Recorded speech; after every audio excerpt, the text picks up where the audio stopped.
আল্লাহ আমার রব, এই রবি আমার সব। দামে দামে তুন মনে তারি অনুভব।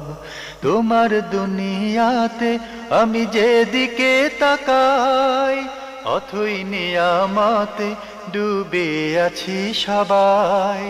পাক পাখালির গানে শুনি তসবি কলরব, তসবি কলরব। আল্লাহ আমার রব, এই রবি আমার সব। আসসালামু আলাইকুম।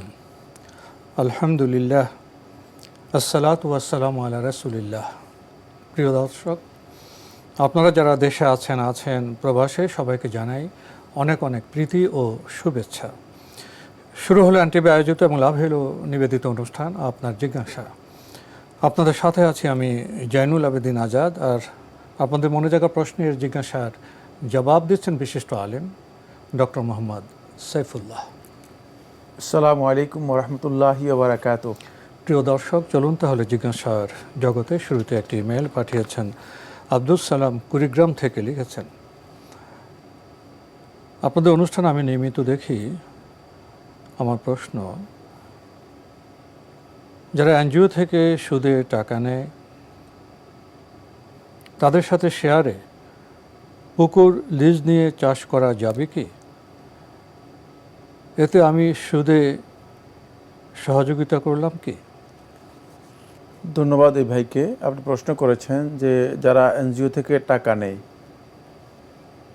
তাদের সাথে শেয়ারে আমি যদি পুকুর লিজ নেই তাহলে আমি কি সুদের কাজে সহযোগিতা করলাম? না।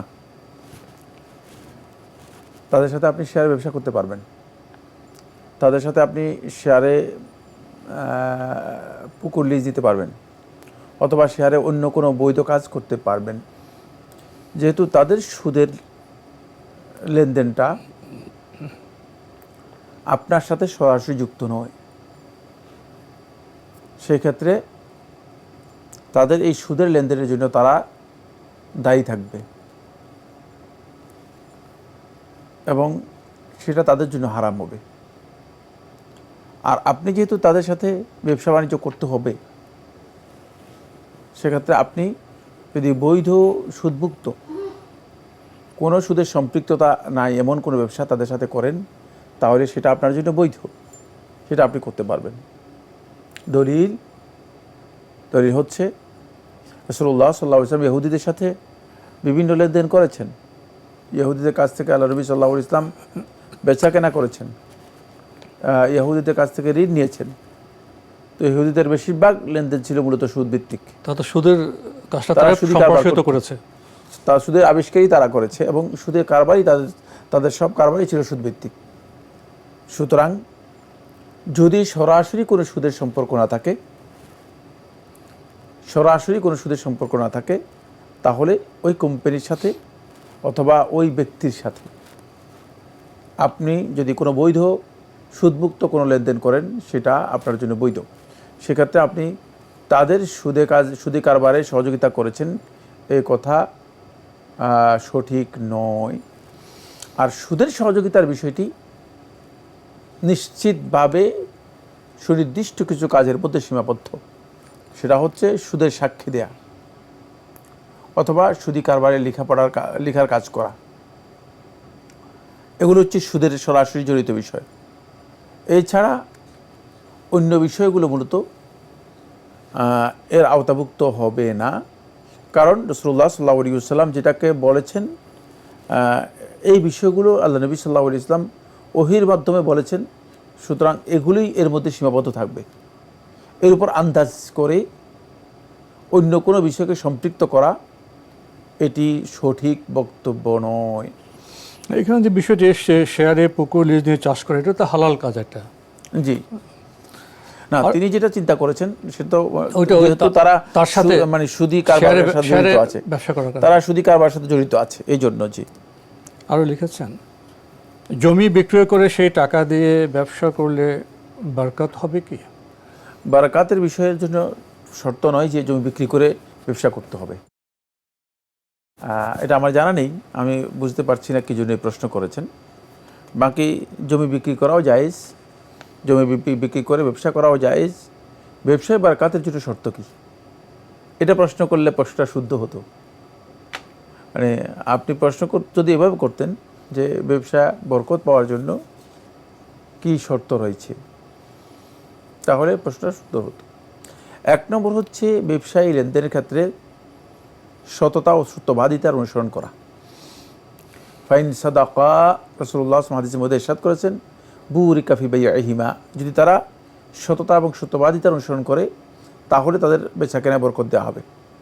2 নম্বর হচ্ছে আমানতদারিতা রক্ষা করা। আমানতদারিতা রক্ষা করা এটি বরকতের অন্যতম গুরুত্বপূর্ণ বিষয়। লেনদেনের ক্ষেত্রে যদি আমানতদারিতা না থাকে তাহলে সেখানে বরকত থাকবে না, বরকত উঠে যাবে। খিয়ানত বরকতকে পরিপূর্ণরূপে বিনষ্ট করে, ক্ষতিগ্রস্ত করে। সুতরাং 2 নম্বর কাজ হচ্ছে আমানতদারিতা যদি থাকে ব্যবসায়ের মধ্যে তাহলে আপনি বরকত পাবেন। 3 নম্বর বিষয় হচ্ছে ব্যবসায়ের যেই হুকুক মানে রাইটস আছে, অধিকার আছে, সেগুলো ঠিকঠাক মতো আদায় করে দেয়া। যথাযথভাবে ব্যবসায় যে সমস্ত হক আছে সেগুলোকে যথাযথভাবে আদায় করা, যেমন পাওনাদারের পাওনা ঠিক মতো আদায় করা, কারো কাছ থেকে কোনো জিনিস যথাযথভাবে নেয়া, মানে বেশি নিলেন কম দিলেন এগুলো না করা, মানে হক যেগুলো আছে, ব্যবসায়ের হক যেগুলো আছে, হকগুলোকে ঠিকঠাক মতো আদায় করা। যদি এগুলো করেন ব্যবসায়ের ক্ষেত্রে তাহলে আপনি দেখবেন আপনার ব্যবসার মধ্যে আল্লাহ সুবহানাহু ওয়া তাআলা বরকত দিচ্ছেন।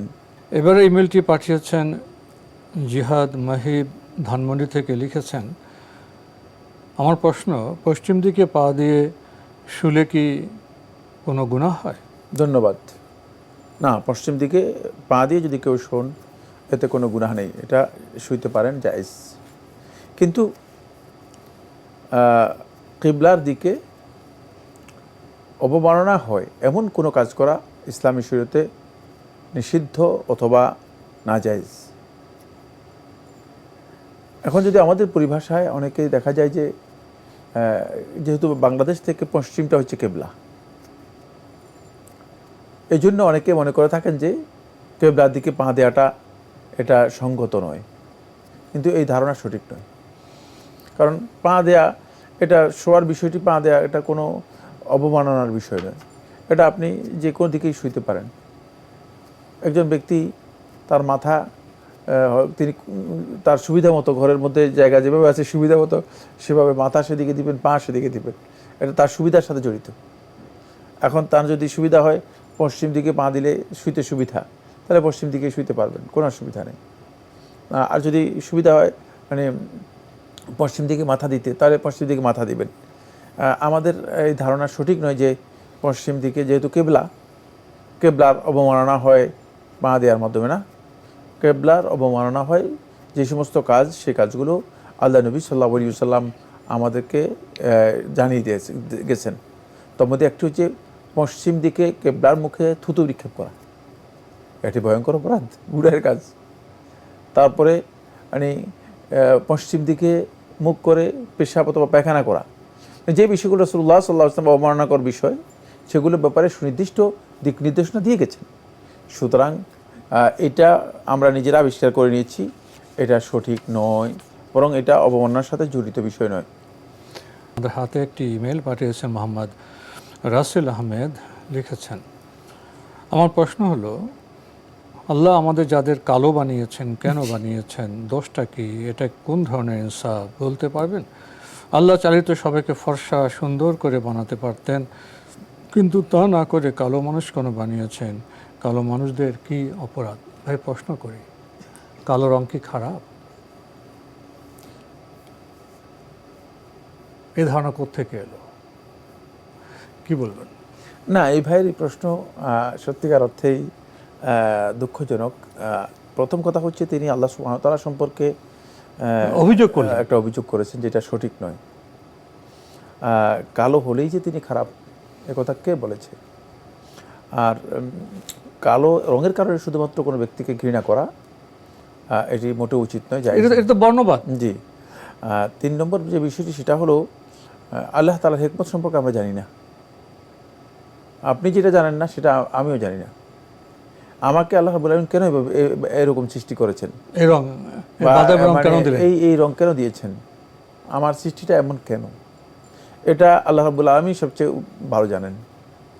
আর কোনো সন্দেহ নেই, যেহেতু তিনি খালেক, তিনি স্রষ্টা আর আমি সৃষ্টি, সুতরাং স্রষ্টা সম্পর্কে সৃষ্টি মনে করবে যে স্রষ্টা এটাই উপযুক্ত মনে করেছেন।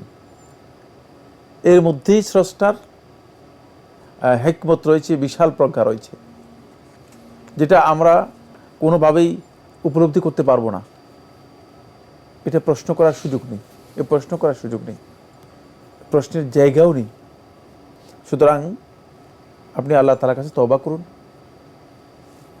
আপনার কোনো কারণে যদি আপনি মানসিকভাবে আঘাত পান, অথবা কেউ আপনাকে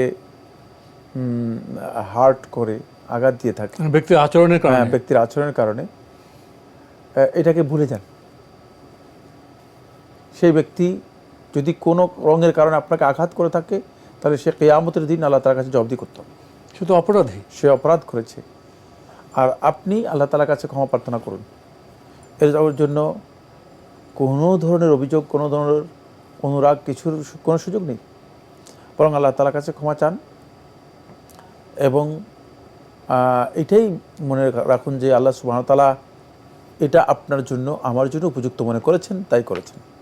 জি, আমরা জানলাম বিষয়টি সম্পর্কে। প্রিয় দর্শক, আমাদের হাতে আরও একটি ইমেল পাঠিয়েছেন রুবিনা ইলাহি, লিখেছেন, আমি আমেরিকার ভার্জিনিয়াতে অ্যানান্ডেল সিটিতে থাকি। আমি কি উম্মুল কুরা প্রেয়ার টাইম ফলো করব, নাকি স্থানীয় মসজিদের প্রেয়ার টাইম ফলো করব? আমি মসজিদে নিয়মিত জুমার সালাত আদায় করি। উম্মুল কুরা প্রেয়ার টাইমসের থেকে উক্ত মসজিদে প্রেয়ার টাইমের পার্থক্য 20 মিনিট। উম্মুল কুরার সময়টা 20 মিনিট পূর্বে শুরু হয়। আর আমি সাহারির জন্য কোনটা ফলো করব? প্রথম কথা হচ্ছে লোকাল টাইম টেবিল আর উম্মুল কুরা যেই টাইমিং রয়েছে, এর মধ্যে যে পার্থক্যটুকু আছে, সেই পার্থক্য কেন করা হয়েছে সেটা আমি আসলে বুঝতে পারিনি। স্বভাবত উম্মুল কুরার যেই টাইমিং বা তাদের যেই টাইম তারা দিয়েছে, সেটা আমরা জানি যতটুকু ওয়ার্ল্ড ওয়াইড একটা নির্ভরযোগ্য গবেষণা। কিন্তু আমার মনে হচ্ছে এর সাথে লোকাল টাইমিং যারা করেছেন, তারা কিছু টাইম নিজেরা অ্যাড করে নিয়েছেন। এই টাইম অ্যাড করেছেন হয়তো নিজেদের কোনো পারিপার্শ্বিক সুযোগ সুবিধার জন্য, অথবা অন্য কোনো কারণে হতে পারে কিনা আমি জানি না।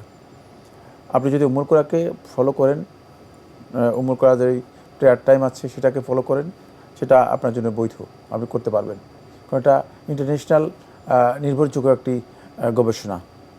আর যদি মনে করেন যে লোকালটা করবেন, তাও করতে পারেন। কিন্তু লোকাল কেন 20 মিনিট পার্থক্য হয়েছে সেই বিষয়টুকু আমি জানি না। এই জন্য, যেহেতু আমি এই বিষয় নিয়ে আর আমার দেখা হয়নি টাইমিংয়ের কী কারণ রয়েছে, তো আমার যতটুকু মনে হচ্ছে সেটা হলো এই লোকাল টাইমিংটা তারা হয়তো নিজেদের কিছু সুযোগ সুবিধার কারণে, ব্যবস্থাপনার কারণে তারা একটু কম বেশি করে নিয়েছে। সেটা আমরা আমাদের বাংলাদেশের প্রেক্ষাপটে অনেক সময় দেখি যে অনেক 5 মিনিট, 7 মিনিট, 10 মিনিট বিভিন্ন জায়গায় দেখা যাচ্ছে যে কম বেশি করা আছে, যেটা উম্মুল কুরার টাইমের সাথে একটু কম বেশি হয়ে থাকে। উম্মুল কুরআন টাইমকে যদি ফলো করেন, সেটা আপনি করতে পারবেন, এটা আপনার জন্য জায়েজ, যেহেতু এই টাইমিংটা অত্যন্ত নির্ভরযোগ্য একটি গবেষণার মাধ্যমে করা হয়েছে। আমাদের বোন রবিনা ইলাহি যদি বাসায় সালাত আদায় করেন, কিন্তু অবশ্যই উম্মুল কুরআন টাইম ফলো করতে পারেন। আর মসজিদে জুমার সালাত আদায় করতে গেলে তো মসজিদের টাইমটা ফলো করতে হবে। জুমার সালাত মসজিদে আদায় করলে তো মসজিদের টাইমটা নিজস্ব টাইম, বাসায় উম্মুল কুরআন সময় করতে পারেন। আমরা জানলাম বিষয়টি সম্পর্কে। আরেকটি জিনিস উনি এখানে জানতে চেয়েছেন, সাহারের জন্য কোনটা ফলো করব? উমর করার টাইমে ফলো করতে পারেন। কারণ হচ্ছে যে এই যে পার্থক্যটা আমি আসলে আমার কাছে সে গবেষণা নেই। আচ্ছা, জি, আমল করার যে টাইমিং, এটা তো একটা গবেষণার ওটা গবেষণালব্ধ, জি, ওটা এবং নির্ভরযোগ্য গবেষণা। আমরা জানলাম বিষয়টি সম্পর্কে। প্রিয় দর্শক, আরও একটি ইমেল পাঠিয়েছেন হাসনু বেগম, লিখেছেন আবজাদি সংখ্যা, নকশা ও গায়রুল্লাহর নাম দিয়ে তাবিজ লেখা ও ব্যবহার করা কি ছোট শিরক না বড় শিরক? এসব তাবিজ লিখলে অথবা ব্যবহার করলে কি তার ঈমান থাকবে? এটা ছোট শিরক। ছোট শিরক যদি এর মধ্যে কোনো কুফরি অথবা শিরকি কোনো আকীদা না থাকে, তাহলে এটা কবিরা গুনাহ হবে। মুশরিক কবিরা গুনাহকারী, কিন্তু মানে ঈমান এর মাধ্যমে নষ্ট হয়ে যাবে না। কিন্তু যদি এই কাজগুলোকে বৈধ মনে করে এবং এই কাজ নিজেও করে অন্যকে করতে উদ্বুদ্ধ করে, তাহলে কাফের হয়ে যাবে, তাহলে ঈমান আর থাকবে না। সুতরাং এটা আশঙ্কাজনক একটি জায়গা। প্রথম কথা হচ্ছে, যখন আমরা শুনবো যেটা শিরক, কেন আমরা এই কাজে যাব? ঈমানদার ব্যক্তি কি ছোট শিরক হলেও সেটা করতে পারবে? প্রশ্নই আসছে না। যে এই কাজগুলোকে রাসূলুল্লাহ সাল্লাল্লাহু আলাইহি ওয়াসাল্লাম স্পষ্ট করে হাদিসের মধ্যে শিরক বলে গেছেন। আর রাসূলুল্লাহ সাল্লাল্লাহু আলাইহি ওয়াসাল্লাম শিরক বলার সময় এই কথা বলেন না যে ছোট শিরক। আমরা গবেষণার মাধ্যমে ছোট শিরক বলতেছি, কিন্তু আল্লাহ নবী সাল্লাল্লাহু আলাইহি ওয়াসাল্লাম বলেছেন, মানে আল্লাকা তামিমাতান ফাকাত আশরাক, যে তাবিজ ঝুলালো সে শিরক করলো, যে তাবিজ ঝুলালো সে শিরক করলো। রাসূলুল্লাহ সাল্লাল্লাহু আলাইহি ওয়াসাল্লাম বলেছেন, ইন্নামাল রুখা ওয়াত তামাইম ওয়াত তিওয়ালাতা শিরকুন। একেবারে স্পষ্ট বক্তব্য আল্লাহ নবী সাল্লাল্লাহু আলাইহি ওয়াসাল্লাম বলে দিয়েছেন যে তাবিজ, এই ঝাড়ফুঁক এবং বন্ধন তৈরি করার জন্য যে জাদু করা হয় থাকে, সবগুলো শিরক। সুতরাং যেহেতু আল্লাহ নবী সাল্লাল্লাহু আলাইহি ওয়াসাল্লাম শিরক বলেছেন, সুতরাং এই কাজে যুক্ত হওয়ারই কোনো দরকার নেই, এই কথা বের করার প্রয়োজনও নেই যে এটা কি ছোট শিরক না বড় শিরক। বরং যেহেতু শিরক, যত দূরত্ব রাখতে পারেন, কারণ ছোট শিরকই মূলত মানুষকে বড় শিরকের দিকে নিয়ে যায়। আর বড় শিরক হওয়ার সাথে সাথে আপনার ঈমান আমল সবটাই বরবাদ হয়ে যাবে, আপনি দিন থেকে খারিজ হয়ে যাবেন। সুতরাং আপনি এর দ্বারে কাছেও যাওয়ার প্রয়োজন নেই। আমরা বিপজ্জনক জায়গায় কেন যাব? প্রিয় দর্শক, একটি চিঠি আমাদের হাতে পাঠানো হয়েছে দনিয়া কলেজ শনি রাখরা, ঢাকা থেকে। আপনি লিখেছেন, ঈমানদার কারা আর নেককার কারা? ঈমানদার বলতে ফার্সি শব্দ, যার মধ্যে ঈমান আছে, ঈমানওয়ালা, তাকে বলা হয় থাকে ঈমানদার। আর নেককার, নেক হলো ভালো, কার হলো কাজ। যে ভালো কাজ করে সে হচ্ছে নেককার, যে ভালো কাজ করে সে হচ্ছে নেককার। দুটি শব্দের শাব্দিক অর্থ করলাম।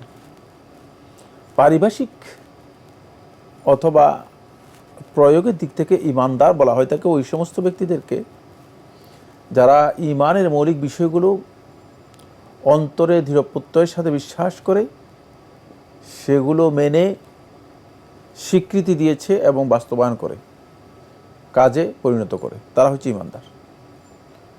আর নেককার বলা হয় থাকে যে সমস্ত লোকগুলো ঈমানের সাথে নেক আমলগুলো, ভালো কাজগুলোকে যুক্ত করে আদায় করে থাকেন। এই দুটাকে আল্লাহ সুবহানাহু ওয়া তাআলা সূরাতুল ইখলাসের শুরুতে বলেছেন, ইল্লাল্লাযীনা আমানু ওয়া আমিলুস সালিহাত, যারা ঈমান এনেছে এবং ভালো কাজ করেছে।